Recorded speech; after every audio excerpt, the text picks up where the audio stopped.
What's going on, everybody? Welcome back to another video. Today I'm going to be talking about the Ninjago short, possibly canon story called The Amber Spiral.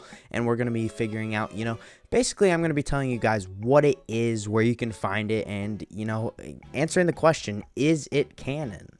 The Ninjago Amber Spiral is a story about Skylar, and basically a bit of her past. You can find this story on Lego.com's kids section, like the Ninjago kids section on Lego.com. You basically just go up in the search bar and look up Amber Spiral, and there will be a 9 chapters. They will all be separate ones, but they will also be numbered, and they all sort of look the same. They've got different pictures and stuff, but basically I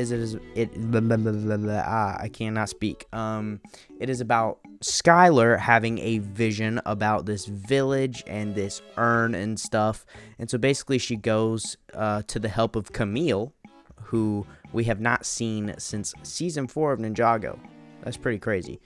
And she basically goes and gets help from her on where to find where her vision took place, and they go to that village. They find this magician that has a wand that is made from something from a tomb, and they go to that tomb, and there's an urn with the soul of the original Master of Amber, and she learns a bit more about where her element came from, and it wasn't actually a original element. It was created by the original Master of Amber, and basically the original Master of Amber comes back to life in the urn and traps Skylar in the urn, and they fight to see who can be, he's trying to take the power of Amber back from Skylar, but Skylar fights, and she wins in the end.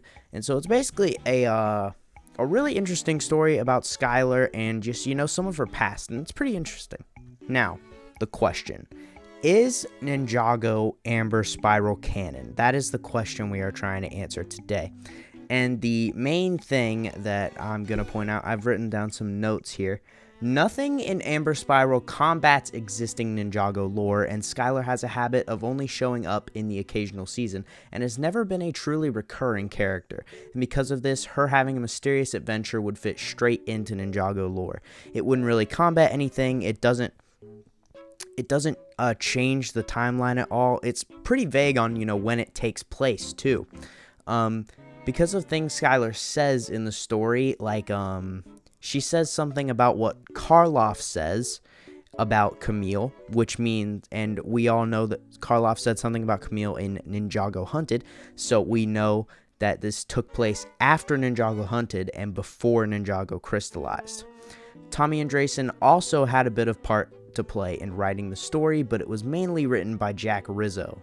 Pretty funny name in my opinion. With all this info and nothing combating existing lore, we can say that this Ninjago story is canon until proven not.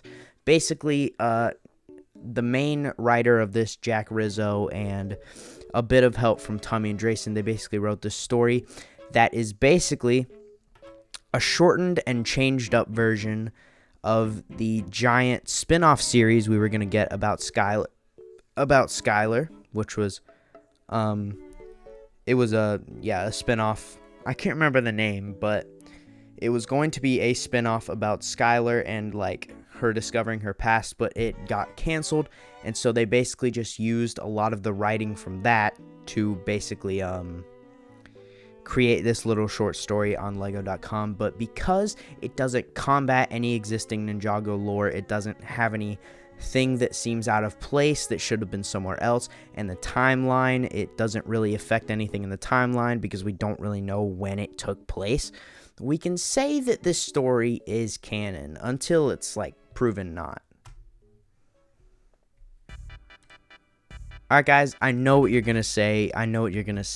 This Ninjago story has been out for a pretty long time, but I've also looked it up on YouTube before, and nobody was really looking at it, and so I thought, I would still put this out there regardless of it being kind of old. Not too old, definitely not too old. It definitely happened in 2022, I think in the later of 2022, but basically, I just wanted to get it out here, just answer some questions, just make a video on it, because I don't think it has been made very public that it is, a story that is out there. But anyway, guys, this was just a quick video to answer the question, is it canon? And obviously, this is not an official answer, but basically from what we see in the story and everything, we can see that unless it's like proven not canon, it can be canon. But of course, obviously, it could not be canon. You just never know. I'm not a Ninjago writer. I can't answer that question. But that was basically, my thoughts and my opinion on whether it was canon or not, and just a little bit about it. So anyway, guys, I hope you all have an absolutely amazing day, and I hope you enjoyed this video, and I will see you in the next one. Bye.